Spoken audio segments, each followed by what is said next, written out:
Welcome once again, subjects of King YouTube, shivering denizens of his mad realm. This is See You Next Time, and on today's sordid journey, we're going to take in the particular brand of crazy that is r/entitled parents.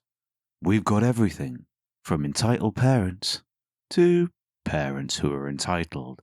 And we're spanning the range from disturbing to actually probably psychotically criminal. Let's jump into it. This one's from Aging Gay Man. My mother thinks she's entitled to one of my properties. Lol. I haven't seen my mother since I was 16 and we were in court. So it's been 19 years that I haven't had any contact with my so-called mother. She hired a private investigator to find me, and I still refuse to talk to her. I even had my lawyer send her a formal letter of no contact and threatened her with a restraining order. She sent this email through to my work email. I shorten it, but it basically said, "To OP, this is your mother. I thought you would have matured by now and come and apologize to me and your father for what you put us through. Because of you, your father lost his teaching career and we had to sell our house. However, it has come to my knowledge that you own some properties in the area, so it's only right if you give us one of them as an apology. The most expensive one would be a good fit for us. As soon as you hand over the keys to the property, we can finally start to heal and get past this misunderstanding that you've blown out of proportion. I hope you come to the right decision. Your mother." I just can't stop laughing at this.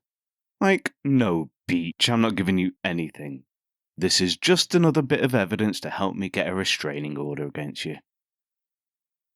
And for those who are curious as to the events that put them in court, my father put me in the hospital when he found out that I'm gay, and my mother wanted me to lie to the police and say it was an accident.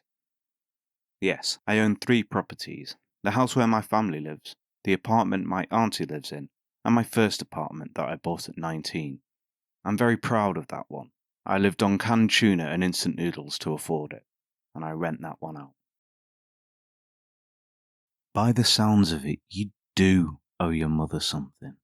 A flash of your puckered ring piece while she searches for another sucker to try and leech off. Perhaps enclose a photo for your homophobic dad too.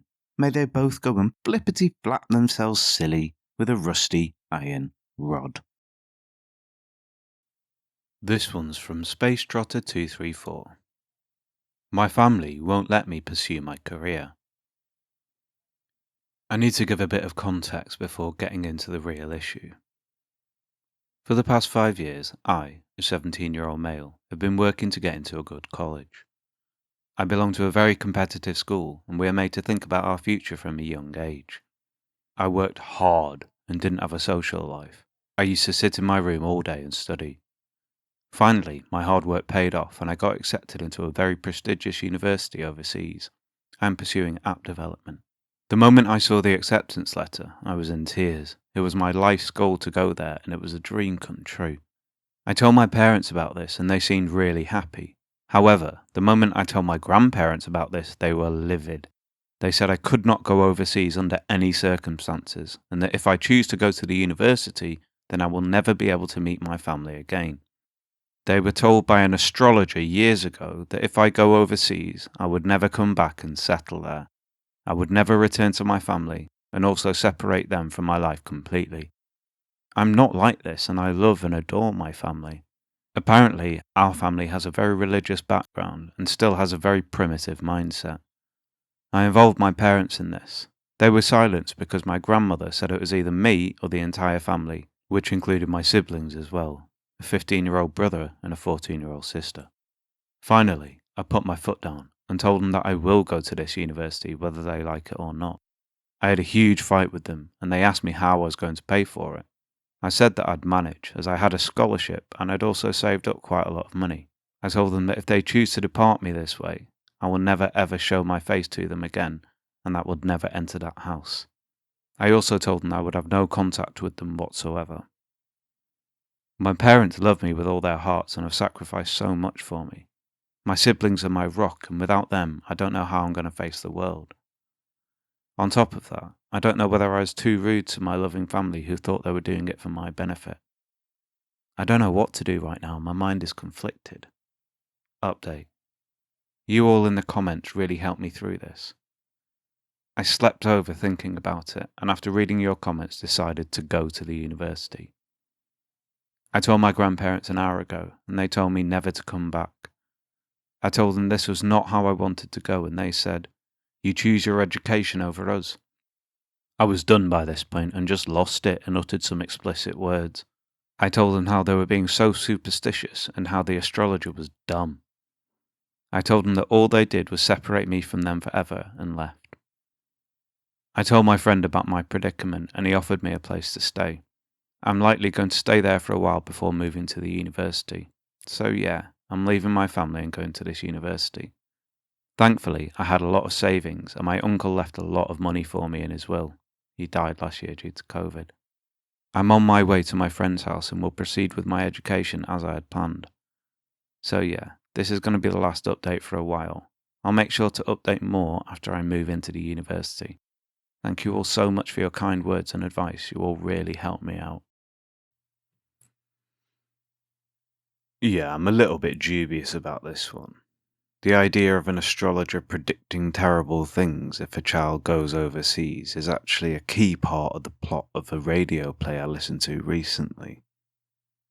It's also one of those frustrating situations where there are so many options to resolve the issues without resorting to drastic measures. It seems like the only reason for the story to proceed as told is to push through an otherwise unworkable plot. However, if it is true, then it's mental. The grandparents believe that if OP leaves the country, he'll abandon his family to pursue a better life elsewhere. So they deal with that by saying, "If you leave the country, then you are no longer welcome to interact with your family." Easy answer.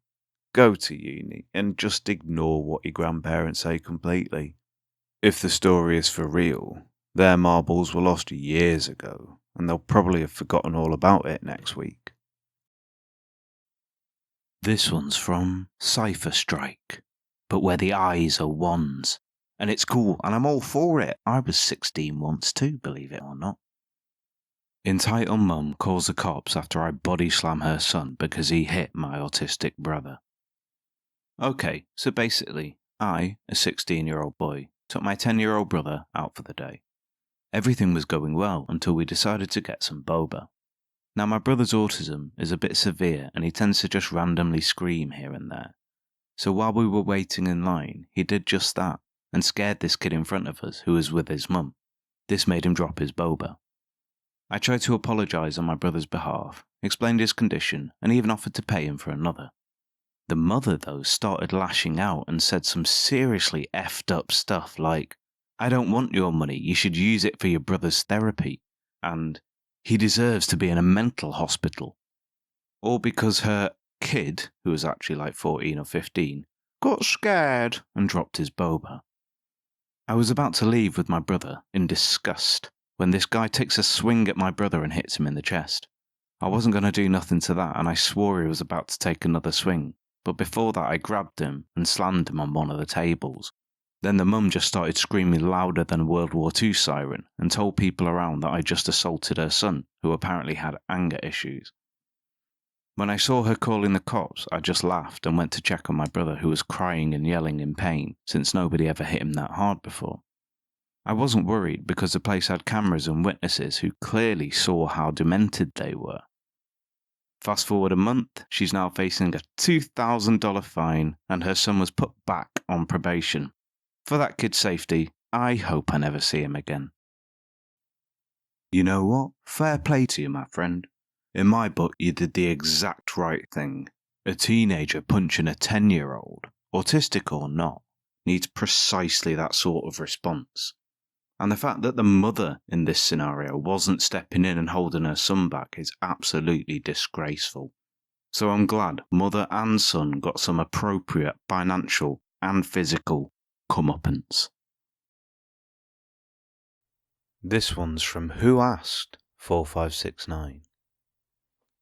My entitled mum wants me to carry her next child with her boyfriend. With a title like that, you may be asking yourself, what in the actual frippity fruit? And I'd be agreeing with you. Let's get into it. So, I'm already a single mother with a loving 2-year-old, and I've been asked if I would be willing to carry a child for my mother and her boyfriend. I told her yes at the time because I wasn't listening to what she was saying and trying to end a conversation. Later on, I began thinking how she could expect that of me, her daughter, to carry a child and possibly put the poor child through that household that I got abused in. I walked back to her and told her, no, I will not be carrying the man's child. She got angry and told me, "You're going to upset your dad." I told her, "He's not my dad, he's a married man and you're his mistress, and it's disgusting that you'd ever ask me to carry your child." All of what I said about him was true. He is married to a geeky teacher from what I've heard, and I plan on telling her when I leave. I had worried what would go down if I did so, but after seeing her boyfriend has manipulated her into thinking yet another thing that was socially unacceptable was okay. This man bought me adult toys at 14 years old and made me walk around him naked. She encouraged this behaviour and would even buy me clothes that would be the wear of an average slut. Dresses that are too short, the kind seen in animes and show cleavage. Shorts that are hardly 3 inches long, sometimes less.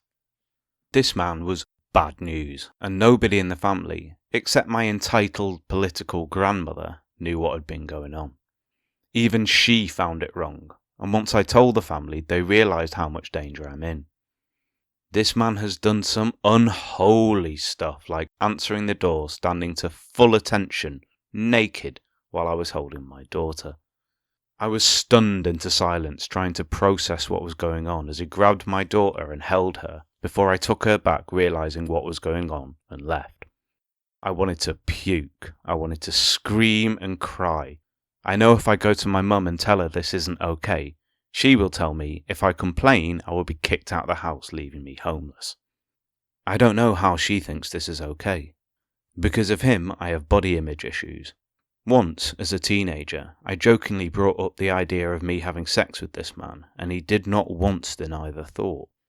That was the day I realised he was a horrible man. I told my mother she deserves better than a man who is okay with the idea of having sex with his girlfriend's daughter. She told me it didn't matter. I told her she deserves a man who doesn't have a wife already, and that if he really loved her, he'd dump his wife and marry her. She said, "He will marry me one day." I'm never going to call this man Dad, despite my mother wanting me to. I know this went on a tangent, but I hate this man and I'm furious. So that being said, am I wrong for not wanting to carry a baby 9 months for an abusive parent and her boyfriend? Sorry, I just want you to repeat that last thought back to yourself. Am I wrong for not wanting to carry a baby for my abusive mother and her sex-pest married boyfriend? Look, I realise that some of these posts are written for the author's validation of their viewpoint, but I'm also aware of how someone's view of reality can be skewed so completely by circumstances that if they were to look at it in their right mind, it would seem preposterous that they could ever think like that. If this post is for real, we've gone so far past it that the line, the boundaries, are just a distant memory crossed long ago. It's actually pretty terrifying how easy it is to normalise things. As a disembodied voice, my own particular meat suit has been guilty of this to alarming degrees, but even he would be disturbed by this one. The OP mentions a brother, and I reckon they should both take steps to distance themselves from these people as far as possible, then kick away the scaffold and let the chips fall where they may. This one's from Anna Maria Vega. Racist Karen mother gets mad at me on a bus. I am a 23-year-old Arabic woman. I was born in the UAE and moved to San Francisco when I was 13. A few weeks ago, my friend, another Arab girl, invited me to a big party at her house. It was on a Saturday night, so I was a bit hesitant since I had church on Sunday mornings, but she convinced me to go. I got dressed up and wore a short black farasha and a sheer veil, something I've worn to all formal events. I don't drive, and I don't like paying for a taxi or Uber, so I got a bus to her house. I sat in the front, and the bus ride seemed fine. Towards the end of the ride, a young girl came up to me and said, "I love your dress, it's very pretty." I thanked her, and then her mother stomped over to me and told me to stop talking to her child. I rolled my eyes and she got very mad at me for that and began yelling at me about how I needed to go back to where you came from. I just sighed and cussed her out quietly in Arabic.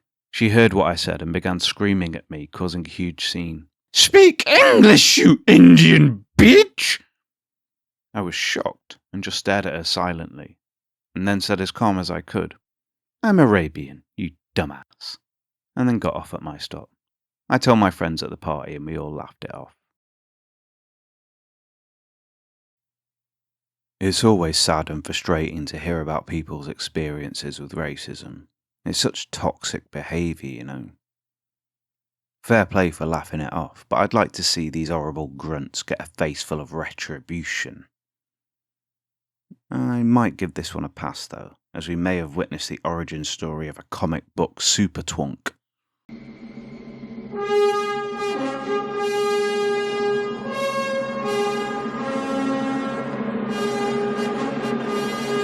Da-da-da-da! Racist boss Karen!